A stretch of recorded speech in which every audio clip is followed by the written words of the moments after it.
Okay, I made my farewell TikToks like everybody else, and I'm happy to be back, but things feel different, and this isn't my usual content. But as somebody who studied psychology and is very interested in behavior and has also just very high pattern recognition, it feels like something I should go over because it seems like it's going to be very important information for us to know. In my intro to psychology class, we studied the Milgram experiment. I highly suggest that you go look it up if you're not familiar with it, or just read about it. There's also a documentary called Obedience.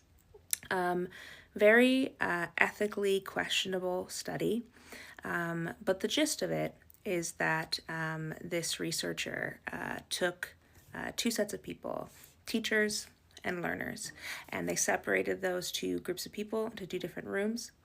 And the learners had the task of answering questions correctly. And every time that they didn't answer a question correctly, the teacher would shock them. And each shock switch had a little verbal prompt that ranged from like slight shock to the very last one would say something like danger, severe shock. Now, the learners were actually actors, so nobody was actually getting hurt, nobody was actually getting shocked. But Milgram wanted to understand why so many Nazis followed orders without questioning it, and why they did so many atrocious things, and why their defense was often, well, we were just following orders.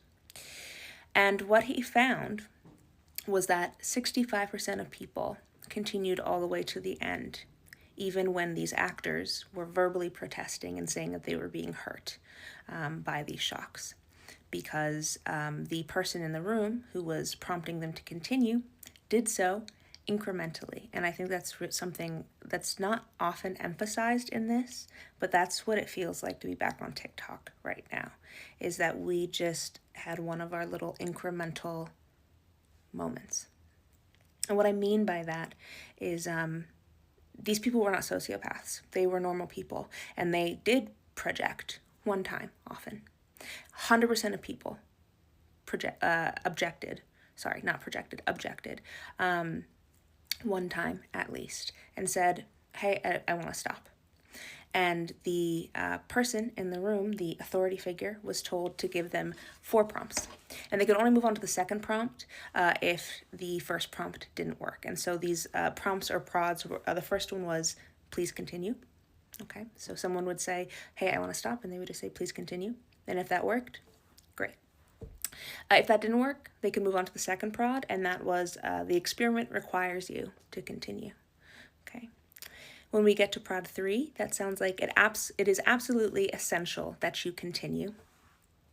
And if that didn't work, the last one, you have no other choice. You must go on.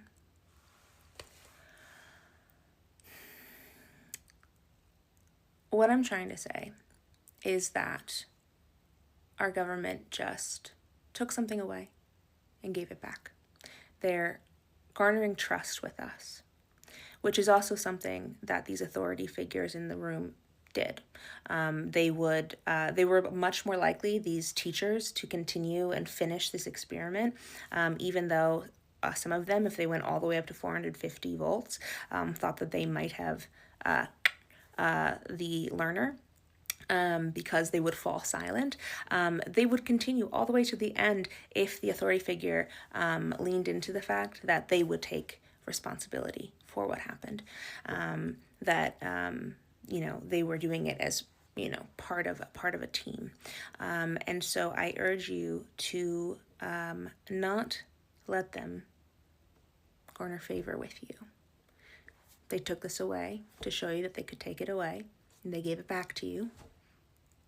They didn't have to take it away. And they're going to keep doing those things, and they're going to keep pushing it. And most of us will object one time and say, hey, this isn't right. I urge you to keep objecting, keep pushing, because they're going to start using stronger language. They're going to start using language like, well, this is imperative. You must. You don't have a choice. But you do. You do.